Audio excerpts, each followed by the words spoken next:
اعوذ باللہ من الشیطان الرجیم بسم اللہ الرحمن الرحیم وکیف کان فالامر سہل لو ثبت النقل ولا مشامحۃ فی الاصطلاح الی آخرہ۔ ہمارا آج کا جو درس ہے وہ وما ذکر فی الترجیح سے ہونا ہے، لیکن گزشتہ درس میں میں نے آخری چند کلمات چھوڑ دیے تھے کہ اس کی وضاحت کرنی ہوگی تو کل بیان کر دوں گا، تو اسی کو آج پیش کر رہا ہوں۔ انہوں نے فرمایا تھا کہ بہرحال اگر یہ نقل جو کیا گیا ہے کہ نقل الاتفاق، اتفاق ہے اس بات کے اوپر کہ یہ لفظ امر حقیقت ہے قول مخصوص میں، یعنی امر کے صیغے میں، ٹھیک ہے۔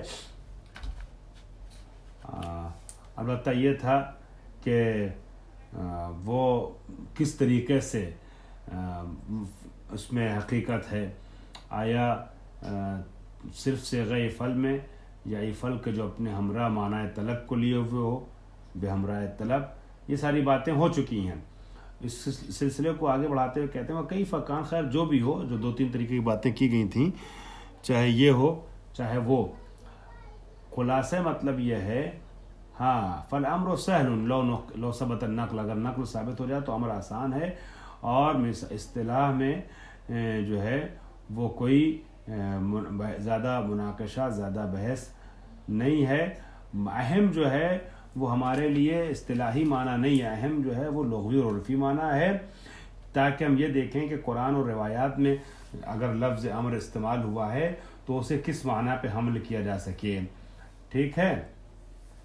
اور اب اس کے بعد فرماتے یہ ہیں کہ بہت سی جگہوں پر استعمال ہوا ہے قرآن مجید میں یہ لفظ، قد استعمل فی غیر واحد من المعانی، بہت سی جگہوں پہ استعمال ہوا، بہت سے معانی میں استعمال ہوا ہے۔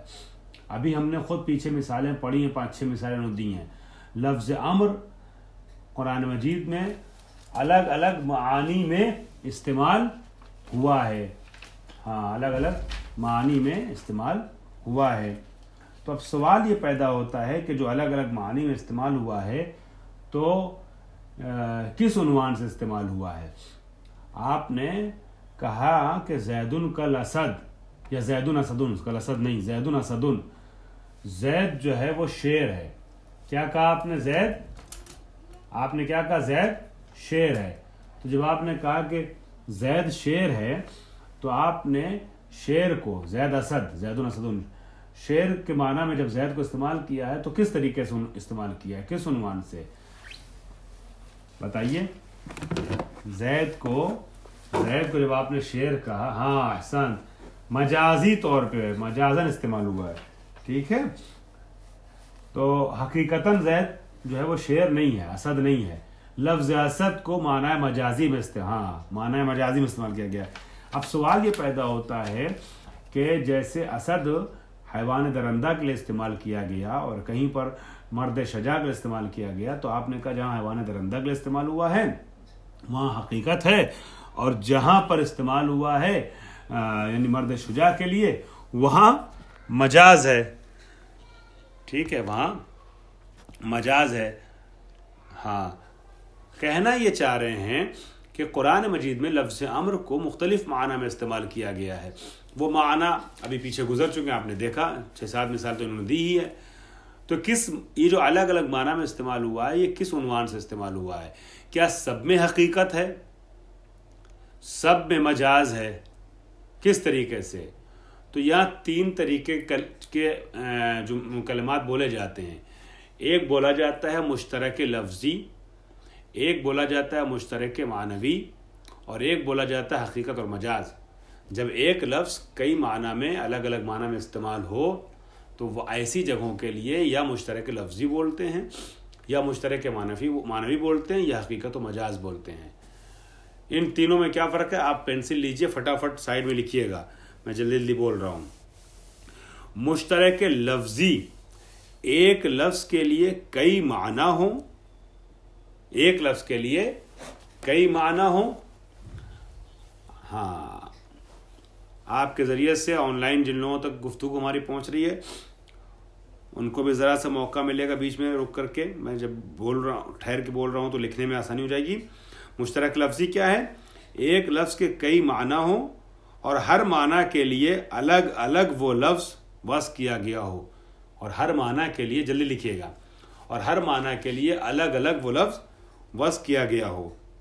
جیسے لفظ عین اور لفظ شیر. دیکھا آپ نے؟ لفظ عین، عین کا معنی چشمے کے بھی ہے، عین کا معنی آنکھ کے بھی ہے، عین کے معنی جاسوس کے بھی ہے، عین کے معنی گھٹنے کے بھی ہے، عین کا معنی شاہد کے بھی ہے، عین کا معنی حقیقت کے بھی ہے، بعین ہی، ٹھیک ہے، آنکھوں کے بھی ہیں. تو عین کے کئی معنی ہیں. تو یہ جو عین کا 70 معنی کم سے کم مثلا بتایا جاتا ہے تو 70 معنی کے لیے الگ الگ لفظ عین وضع کیا گیا ہے. ایسا نہیں ہے کہ لفظ عین وضع کیا گیا تھا آنکھوں کے لیے اور آنکھ میں اور گھٹنے میں کوئی مناسبت ہے تو اس مناسبت کو دماغ میں رکھتے ہوئے گھٹنے کے لیے استعمال کر لیا گا. نہیں، لفظ عین کو وضع کیا گیا تھا آنکھوں کے لیے اور چشمہ جو بہتا ہے زمین سے پانی اس میں کوئی مناسبت ہے لہٰذا چشمے نہیں کوئی مناسبت نہیں. ایسا نہیں ہے کہ لفظ جب لفظ اسد استعمال وضع کیا گیا تھا شیر کے لیے مگر شجاعت تھی زید میں لہٰذا زید کو اسد کہہ دیا گیا. مناسبت شجاعت ہے. یہاں کوئی مناسبت نہیں. یہاں لفظ عین کو استعمال کیا گیا آنکھ کے لیے الگ، چشمے کے لیے الگ، گھٹنے کے لیے الگ، جاسوس کے لیے الگ، حقیقت کے لیے الگ، فلاں کے لیے الگ، فلاں کے لیے الگ. جیسے فارسی میں فارسی مشترک لفظی کی مثال دیتے ہیں شیر. تو شیر جو ہے وہ ٹوٹی کو بھی کہتے ہیں جس میں سے پانی نکلتا ہے. شیر حیوان درندہ کو بھی کہتے ہیں. اور شیر جو ہے وہ دودھ کو بھی کہتے ہیں. تو ایسا نہیں ہے دودھ میں اور ٹوٹی میں کوئی مناسبت ہے یا شیر میں اور دودھ میں کوئی مناسبت. الگ الگ. تو جب ایک لفظ کے کئی معنی اور ہر معنی کے لیے الگ الگ وضع کیا گیا تو اسے کہتے ہیں مشترک لفظی. ٹھیک ہے. مشترک معنوی کیا ہے؟ مشترک معنوی یہ ہے کہ لفظ وضع کیا گیا ہے کسی، دیکھیے میں ویسی لکھوا دیتا ہوں آپ کو.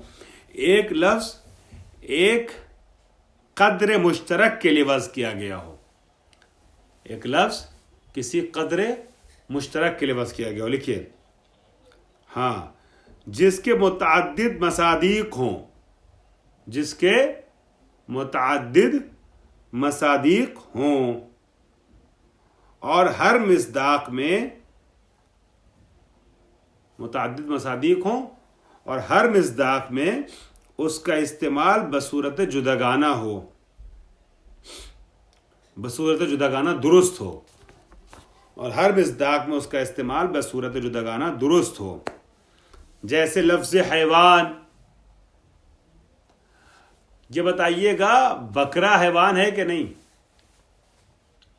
گائے حیوان ہے کہ نہیں؟ شیر حیوان ہے کہ نہیں؟ آپ بکرے کو بھی دیکھ کے کہہ سکتے ہیں میں نے آج ایک حیوان کو دیکھا. شیر کو بھی دیکھ کے کہہ سکتے ہیں حیوان کو دیکھا. گائے کو بھی دیکھ کے کہہ سکتے ہیں حیوان کو دیکھا. تو یہ لفظ حیوان کیا بکرے کے لیے استعمال کرنا مجازن ہے؟ حقیقت ہے. تو کیا لفظ بکرا جو لفظ حیوان جو وضع کیا گیا وہ بکرے کے لیے وضع کیا گیا؟ تو نہیں.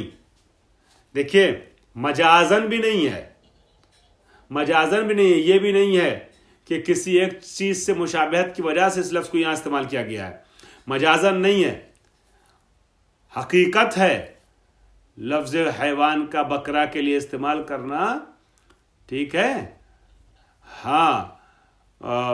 سور کے لیے استعمال کرنا، اسد کے لیے استعمال کرنا یہ حقیقت ہے، مجاز نہیں، مجازن نہیں ہے.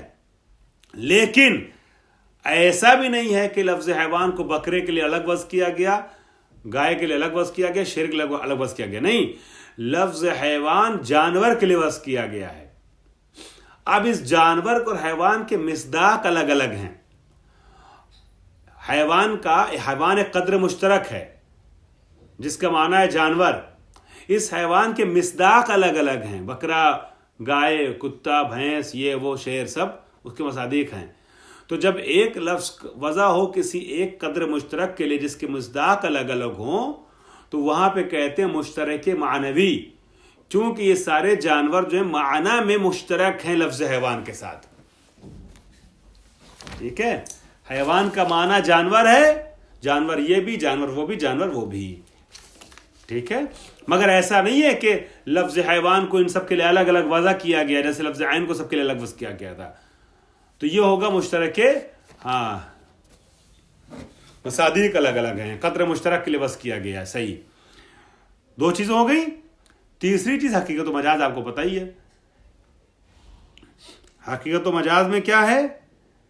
لفظ کسی ایک معنی کے لیے لکھیے، لفظ کسی ایک، ہاں لکھیے، لفظ کسی، نہیں لکھ رہے ہیں آپ، ہاں لکھ لیے، لفظ کسی ایک، یہ تو پتہ ہے کہ یہ ساری چیزیں وہ ہیں، یہ ساری چیزیں وہ ہیں کہ جو پہلے بیان کی جا چکی اسی کتاب میں مقدمے والی بحث میں.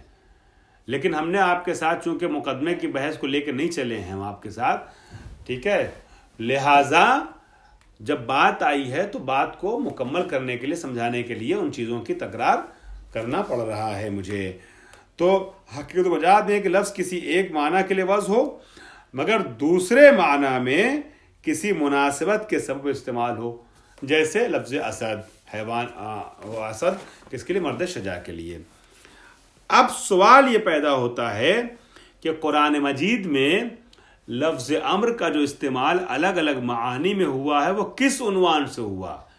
آیا لفظ امر اگر شے کے لیے، طلب کے لیے، غرض کے لیے، امر عجیب کے لیے، فلاں کے لیے، فلاں کے لیے استعمال ہوا، کیا یہ بصورت مشترک لفظی استعمال ہوا ہے؟ لفظ امر سب کے لیے الگ الگ وضع ہوا ہے، یا بصورت مشترک معنوی استعمال ہوا ہے؟ لفظ امر کسی ایک قدر مشترک کے لیے وضع کیا گیا تھا حیوان کے طریقے سے، اور اس کے مصادیق ہیں یہ سارے، شے، طلب، فلاں فلاں، یا نہیں لفظ امر حقیقت رکھتا ہے کسی ایک معنی میں، مثلا طلب میں یا شے میں، باقی میں مجازن استعمال ہوا ہے؟ یہ سوال، بات واضح ہو گئی؟ ہاں خوب، اب اسی کو لے کے آگے بڑھ رہے ہیں. ولا حجت علی نحو نحو الاشتراک اللفظی او المعنوی او حقیقت والمجاز. کوئی دلیل نہیں ہے جو یہ ثابت کر سکے کہ ان استعمالات میں اس لفظ امر کو برسبیل حقیقت، برسبیل مشترک معنوی استعمال کیا گیا ہے، برسبیل مشترک لفظی استعمال کیا گیا ہے، برسبیل حقیقت و مجاز استعمال کیا گیا ہے. وما ذکر فی الترجیح. اب کچھ لوگوں نے ترجیح ذکر کی ہے کہ ترجیح حاصل ہے، مثلا یہاں جو استعمالات ہو بصورت مشترک لفظی ہے. کوئی کہتا ہے کہ نہیں وہ بصورت مشترک لفظی نہیں، بصورت مشترک معنوی. کوئی کہتا ہے نہیں بس باقیہ جو وہ ایک معنی میں تو حقیقت بقیہ بصورت مجاز استعمال ہوا ہے، یہ کہا جاتا ہے. ٹھیک ہے، یہ کہتے ہیں صاحب کتاب کوئی ترجیح نہیں ہے کسی بھی چیز کو. وما ذکر فی الترجیح ہے، جو ترجیح کے سلسلے میں ذکر کیا گیا ہے کہ اس کو ترجیح حاصل ہے عند تعارض حاضر الاحوال. حاضر الاحوال سے مراد یہ تین چیزیں ہیں، مشترک معنوی اور لفظی اور حقیقت و مجاز میں جب تعارض ہو جائے تو تعارض کے وقت ترجیحات کچھ ذکر کیے گئے. آپ کو پتا ہے جب دو چیزوں میں تعارض ہوتا ہے تو کچھ مرجحات کی وجہ سے کسی ایک کو مان لیا جاتا ہے. تو جو ترجیحات ذکر کیے گئے ہیں تعارض کے وقت، اگر تسلیم کیا جائے کہ ان میں تعارض ہے، لو سلما، اگر تسلیم کیا جائے کہ اس میں تعارض ہے، ولم یعارض بمثلہ، اور اس کی مخالفت کرنے والا کوئی نہ ہو، سب اس بات کے اوپر اتفاق کرتے ہوں کہ تعارض ممکن ہے ان تینوں میں، ٹھیک ہے، تب بھی جو ترجیحات ذکر کی گئی ہیں فلا دلیل علی الترجیح بے، اس ترجیح کے لیے کوئی دلیل ہمارے پاس نہیں ہے. فلا بد مع التعارض. اب جب مشترک لفظی ہے کہ معنوی ہے، ایک لفظ استعمال ہوا لفظ امر الگ الگ معنی میں، تو باقی معنی میں بصورت مشترک لفظی استعمال ہوا معنی کا اگر بحث ہو جائے تو کیا کریں گے؟ تو پھر فرماتے رجوع کرنا پڑے گا اصل کی طرف.